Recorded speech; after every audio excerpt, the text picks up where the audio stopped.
नमस्कार साथियों, नमस्कार प्यारे बच्चों। आज के वीडियो में हम नेशनल अचीवमेंट सर्वे एग्जाम एवं ओलंपियाड एग्जाम 2024 के लिए राज्य शिक्षा केंद्र द्वारा जारी समय सारणी के अनुसार कक्षा 6 के लिए 14वें सप्ताह में विषय गणित के स्क्रीन पर दिए गए 10 प्रश्नों को सॉल्व करेंगे। तो चलिए स्टार्ट करते हैं आज का हमारा सब्जेक्ट और सॉल्व करते हैं ये गणित के 10 इंपोर्टेंट क्वेश्चंस। प्रश्न क्रमांक 101 को सम्मिलित किया गया है। इस सप्ताह के लिए किस आकृति में कोने नहीं होते हैं? आपको यहाँ पर 4 ऑप्शन दिए गए हैं। इन 4 ऑप्शनों में 4 प्रकार की आकृतियां दी गई है। इन आकृतियों को देखकर आपको बताना है कि कौन सी आकृति में कोने नहीं होते हैं। तो कोनों का क्या अर्थ है? एक लाइन ये, एक लाइन ये। तो यहाँ पर जो है इसे हम कोना या किनारा कहेंगे। तो आपको यहाँ पर चारों ऑप्शनों में से बताना है कि किसमें किनारा या कोना नहीं है। इसके अंदर आपका कोना दिखाई देता है, यहाँ पर इस गोल आकृति में कोई भी कोना नहीं है। तो ऑप्शन बी आपका यहाँ पर राइट हो जाएगा। अब इसके बाद प्रश्न क्रमांक 110। प्रश्न क्रमांक 110 एक मोस्ट IMP क्वेश्चन है और हो सकता है कि 2024 की नेस में आपसे ये पूछा भी जाए। कौन सा छायांकित भाग आधा है? यहाँ पर 4 ऑप्शन दिए गए या और भिन्न से यह क्वेश्चन लिया गया है। तो चारों ऑप्शनों में 4 आकृतियां दी गई। इसमें से बताना है कि छायांकित भाग कहां पर आधा है। तो यहां पर जो छायांकित भाग दिखाई दे रहा है, अगर इसे हम भिन्न में चेंज करें तो कितना होगा? तो यह होगा आपका 4 में से 1 भाग, मतलब 1/4 भाग यहां पर छायांकित है। तो यह तो आधा नहीं है। यहां पर 2 में से 1, तो यह आपका 1/2। तो यह हो गया आपका आधा और यह आपका पूर्ण 1 है और यह भी आपका है यहां पर 3/4। तो अब आप देख लीजिए आधा कहां है? आधा आपका बी ऑप्शन के अंदर दिखाई देता है। अब इसके बाद 5th क्लास के मैथमेटिक्स से क्वेश्चन नंबर 26। क्वेश्चन नंबर 26 है, दिए गए चित्र के तुल्य भिन्न को कौन सा चित्र दर्शा रहा है? इस 26 क्वेश्चन को आप IMP क्वेश्चन मान सकते हैं। आपको यहाँ पर एक चित्र दिखाई दे रहा है। इस चित्र की क्या भिन्न है, सबसे पहले आपको यह देखना चाहिए। इसके बाद आप इसके तुलनात्मक भिन्न को देख पाएंगे। तो यहाँ पर कुल भाग जो दिखाई दे रहे हैं वो 3 भाग है। कोई भी आकृति है और उसके यदि 3 इस प्रकार से पार्ट दिए गए हैं, इन पार्टों में से यह वाला भाग छायांकित है। तो हम छायांकित पार्ट के यदि भिन्न की बात करें तो यह है छायांकित 1 और कुल 3 भागों में से। तो इसकी जो भिन्न है वह बन जाएगी आपकी 1/3। अब इसके समतुल्य भिन्न कौन सी है? तो आपको सभी ऑप्शन के भिन्न पता होना चाहिए, तो आप समतुल्य भिन्न निकाल पाएंगे। ए ऑप्शन को यदि भिन्न में कन्वर्ट करें तो ए ऑप्शन की जो भिन्न है वह है 1/4। 4 भागों में से 1 भाग आपका छायांकित है। बी ऑप्शन की यदि बात करें हम, तो बी ऑप्शन में 2 भाग छायांकित है 4 भागों में से। तो ये हो गया 2/4 और इसे हम सरलतम रूप में 1/2 भी लिख सकते हैं। यदि सी ऑप्शन की बात करें तो 1, 2, 3, 4, 5 और 6 भागों में से 2 भाग, 6 भागों में से 2 भाग, तो इसे लिखेंगे 2/6। इसका मतलब 1/3 है। और डी जो ऑप्शन है इसके यदि भिन्न हम निकालें तो 1, 2, 3, 4, 5, 6, तो यहां पर हो जाएगा 1/6। तो अब आपको इसकी समतुल्य भिन्न देखना है कौन सी है। तो 1/3 की समतुल्य भिन्न है 2/6, जो कि ऑप्शन सी के अंदर दिया गया है। तो इस हिसाब से आपका ये जो चित्र है और ये चित्र है, ये चित्र तुलनात्मक भिन्न वाले चित्र है। ठीक है, 2/6 दिया है। इसे आप यदि सरल करें तो 1/3 भी लिख सकते हैं। यहां पर 3 भागों में से 1 भाग, यहां 6 भागों में से 2 भाग, बात एक ही है। अब इसके बाद प्रश्न क्रमांक 45। प्रश्न क्रमांक 45 है और यह भी एक इम्पोर्टेंट क्वेश्चन है। माप 6 लीटर और 425 मिलीलीटर बराबर है। 6 तो लीटर दिया गया है और कितना 425 मिलीलीटर दिया गया है, और कहा गया है कि दिए गए ऑप्शनों में से किन ऑप्शन के यह बराबर है, किस ऑप्शन में इसका आंसर मिलेगा। तो 6 लीटर और 425 मिलीलीटर, हम जानते हैं कि 1 लीटर बराबर होता है 1000 मिलीलीटर।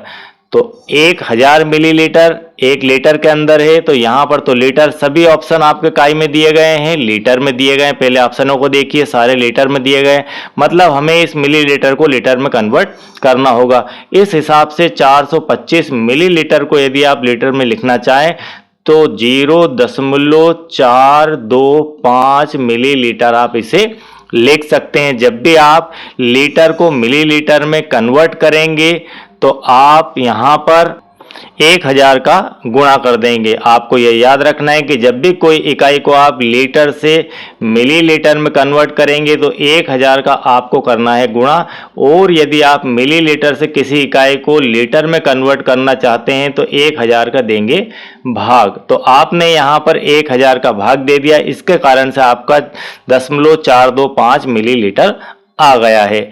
अब यहाँ पर ये तो सॉरी ये मिलीलीटर हो गया, लीटर है ये, ठीक है, लीटर में कन्वर्ट हुआ। अब यहाँ पर आपका यह भी लीटर में है और यह भी लीटर में है, इन दोनों को कर लीजिए ऐड। तो 6 लीटर प्लस आपका 0.425 लीटर, ये दोनों मिलकर हो गया 6.425 लीटर। तो यह हमारा आंसर हो गया। अब बी ऑप्शन में यह आपको दिया गया है 6.425 लीटर। तो इस प्रकार के क्वेश्चनों को इस तरीके से ही आपको सॉल्व करना होगा।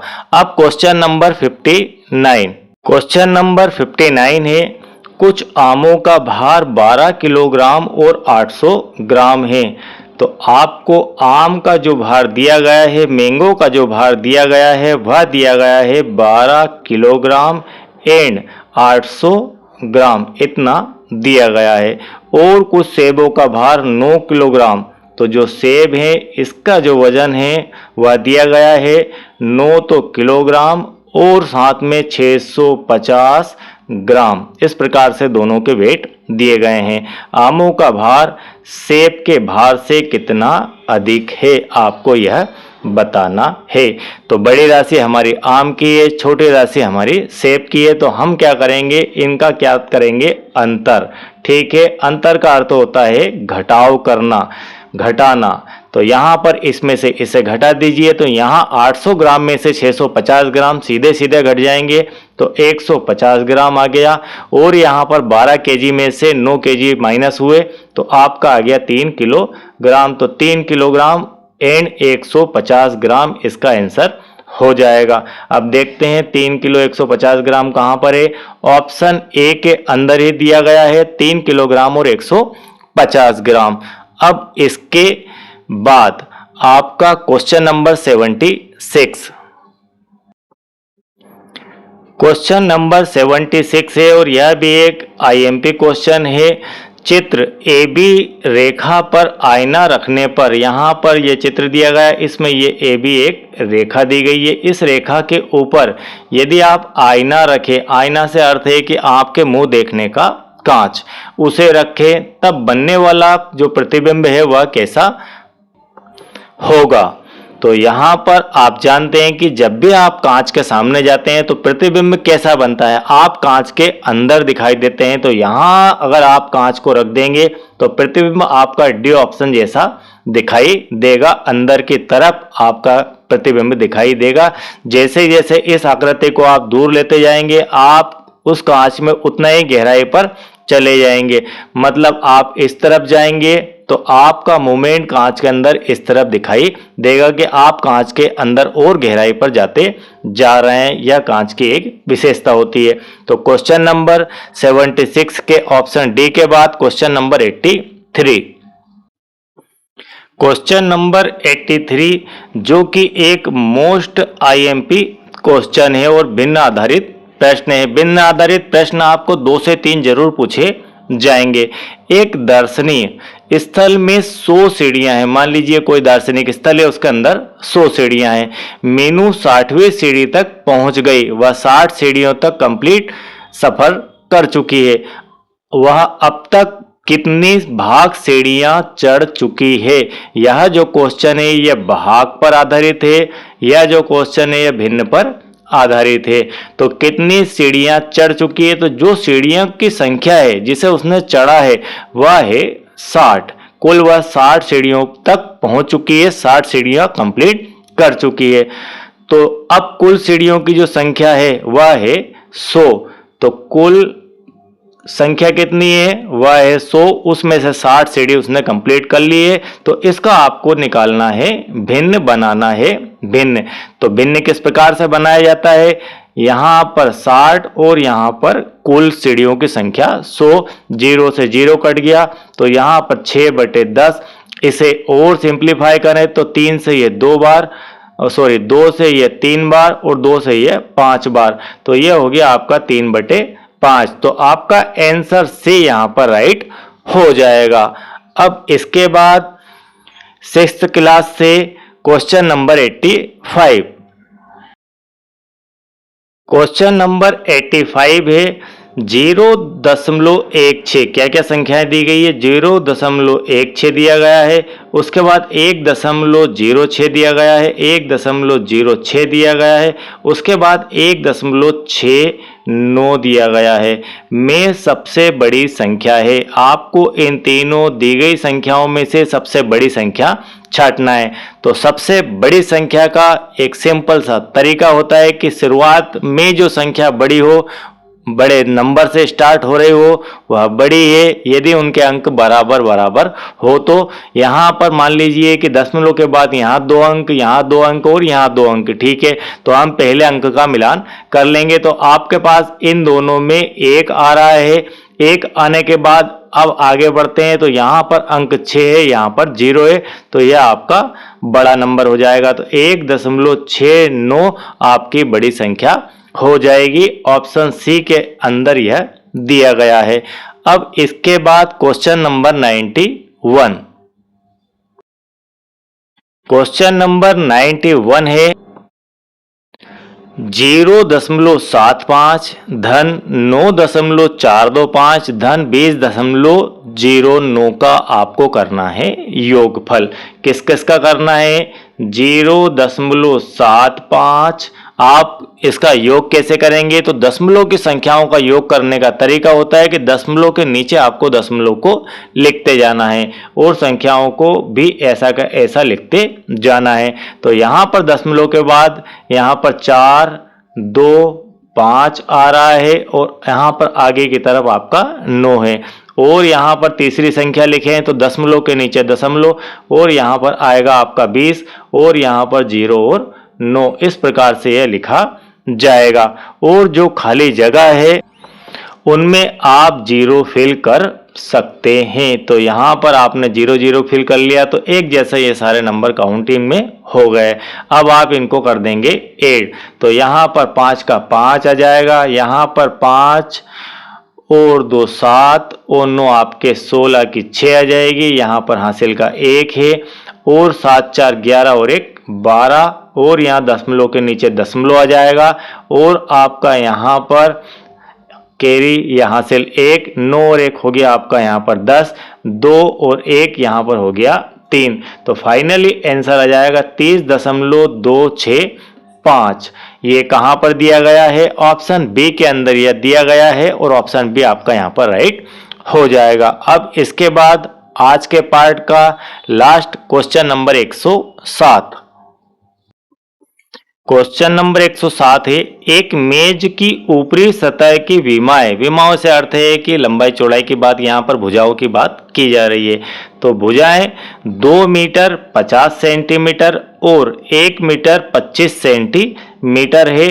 तो आपको मेज की ऊपरी सतह का परिमाप ज्ञात करना है। इस प्रकार का यह हमारा क्वेश्चन नंबर 107 है जिसकी विमाएं दी है। तो मान लीजिए लेंथ आपकी है 2 मीटर और 50 सेंटीमीटर। यह तो आपकी दी गई है लेंथ, और जो विड्थ है, चौड़ाई है, वह दी गई है आपकी 1 मीटर और 25 सेंटीमीटर। और यह आपकी इस प्रकार से कोई मेज है।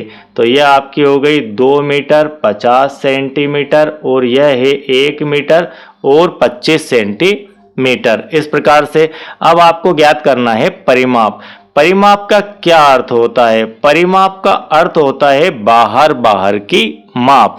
कोई भी आकृति हो, चाहे आपकी त्रिभुज हो, चतुर्भुज हो, या फिर आयत हो, वर्ग हो, या अननोन कोई आकृति हो जिसका कोई विशेष शेप नहीं है, तब भी आपको बाहर बाहर की समस्त भुजाओं का योग परिमाप के अंदर करना है।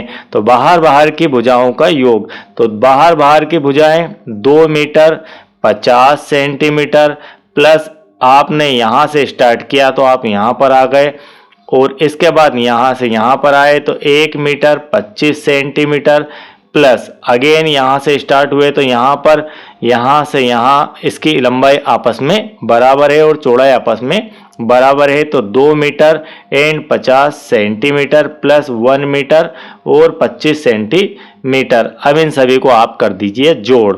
तो यहाँ पर 2 मीटर 1 मीटर 2 मीटर 1 मीटर, इस प्रकार से इनका यदि आप योग करें तो 2 और 1 3 और 2 5 और 1 6, तो 6 तो हो गई मीटर।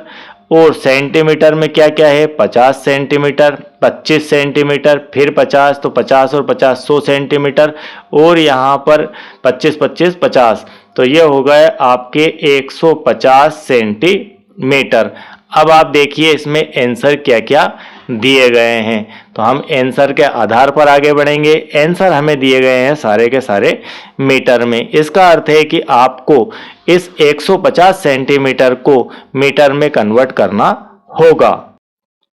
हम जानते हैं कि 1 मीटर बराबर होता है 100 सेंटीमीटर। 1 मीटर के अंदर 100 सेंटीमीटर होता है, तो आपका 150 सेंटीमीटर में कितना, 150 सेंटीमीटर में कितना मीटर हो जाएगा? तो 100 सेंटीमीटर में 1 मीटर होता है, तो 150 सेंटीमीटर में हो जाएगा 1.5 मीटर। अब यहाँ पर 6 मीटर ऑलरेडी दी है और 150 सेंटीमीटर को हम लिख सकते हैं 1.5 मीटर। तो यह आपका 6 मीटर तो 1, और इसके प्लस में 150 सेंटीमीटर का अर्थ है 1.5 मीटर। तो इन दोनों को यदि आप ऐड कर दें तो 6 और 1 7.5 मीटर आंसर हो जाएगा। हमने ऐसा इसलिए किया क्योंकि हमारा जो आंसर है वे सभी मीटर में दिए गए हैं। तो ऑप्शन बी आपका यहाँ पर राइट हो जाएगा। आई होप कि इतना वीडियो आपको क्लियर समझ में आ गया होगा। और यदि आप चैनल के साथ नए हैं, मुझे पहली बार देख रहे हैं, सुन रहे हैं, और आपने चैनल को सब्सक्राइब अब तक नहीं किया है, तो चैनल को सब्सक्राइब कीजिए। वीडियो बेहतर लगे तो लाइक कीजिए, और सभी शिक्षक साथियों से निवेदन है कि वे बच्चों को ग्रुप में इसे जरूर शेयर करें ताकि सभी बच्चे देखें, सीखें और ओलंपियाड में बेहतर प्रदर्शन कर सकें। और यदि आप 18 सप्ताह के वीडियो एक साथ एक जगह देखना चाहते हैं तो इस वीडियो के नीचे डिस्क्रिप्शन में उसकी प्लेलिस्ट की लिंक दी गई है, वहां से आप सभी वीडियोस को वॉच कर सकते हैं, सभी सप्ताह के सभी विषय के। Thank you very much.